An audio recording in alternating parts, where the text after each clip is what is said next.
भारत के सबसे रोमांचक गेमिंग प्लेटफॉर्म विंजो पर हैं 70 से भी ज्यादा गेम्स। तो खेलो अपने मनपसंद गेम्स और रोज जीतो करोड़ों के इनाम। Download now from winzogames.com। Game में वित्तीय जोखिम शामिल है और इसकी आदत लग सकती है। जिम्मेदारी और अपनी जोखिम पर खेलें। बॉलीवुड एक्टर सुशांत सिंह राजपूत की मौत के 9 महीने बाद भी उनकी मौत की गुत्थी अनसुलझी है। इस मामले में सुशांत की बहन प्रियंका सिंह की याचिका पर शुक्रवार को सुप्रीम कोर्ट में सुनवाई हुई थी और इसी के साथ प्रियंका को सुप्रीम कोर्ट से एक बड़ा झटका लगा है। दरअसल प्रियंका पर सुशांत की गर्लफ्रेंड रही रिया चक्रवर्ती ने उन्हें यानी कि सुशांत को दवाइयों का फेक प्रिस्क्रिप्शन दिलवाने के लिए एफआईआर की थी और अब सुप्रीम कोर्ट ने एफआईआर को सही ठहराने वाले हाई कोर्ट के इस फैसले को बरकरार रखा है। इस मामले के बारे में बेहतर ढंग से समझने के लिए देखिए ये रिपोर्ट।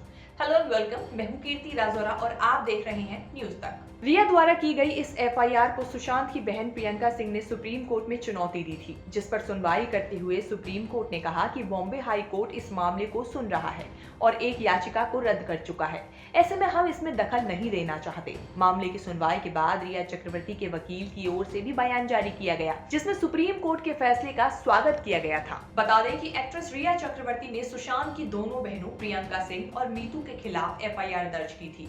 ये एफआईआर रिया चक्रवर्ती ने बांद्रा पुलिस स्टेशन में 7 सितंबर साल 2020 को की थी। इस पर बांद्रा पुलिस ने मामले में आईपीसी के साथ एनडीपीएस की कानून की कई धाराओं के तहत मामला दर्ज कर लिया था और इसके बाद ये मामला सीबीआई को सौंप दिया गया था। हालांकि बॉम्बे हाई कोर्ट ने सुशांत की बहन मीतू के खिलाफ एफआईआर को रद्द करते हुए प्रियंका के खिलाफ ये मामला बरकरार रखा था। अब प्रियंका ने हाई कोर्ट के इस फैसले को सुप्रीम कोर्ट में चुनौती दी थी, लेकिन यहाँ भी उन्हें निराशा ही हासिल हुई। बता दें कि रिया ने सुशांत की बहनों के अलावा दिल्ली के राम मनोहर लोहिया के हॉस्पिटल डॉक्टर तरुण कुमार पर भी सुशांत के लिए फेक प्रिस्क्रिप्शन लिखने के आरोप लगाए थे। रिया का आरोप था कि सुशांत की मानसिक हालत जाने बिना उनके लिए दवाइयां लिख दी गईं।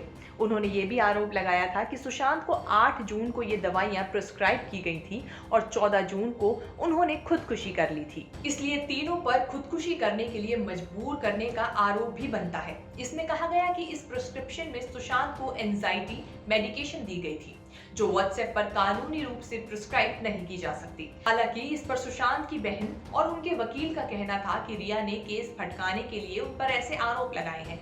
आपको बता दें कि बीते साल 14 जून को सुशांत सिंह राजपूत ने आत्महत्या की थी, जिसके बाद ये मसला काफी बढ़ गया था।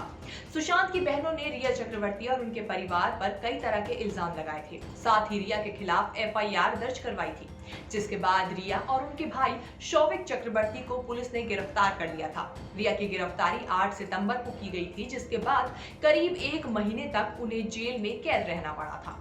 आपको बता दें कि रिया की गिरफ्तारी से पहले इस पूरे केस की जांच पड़ताल सीबीआई कर रही थी, लेकिन जब बाद में इसमें ड्रग का एंगल निकल कर आया तो एनसीबी यानी कि नारकोटिक्स कंट्रोल ब्यूरो ने रिया की गिरफ्तारी की।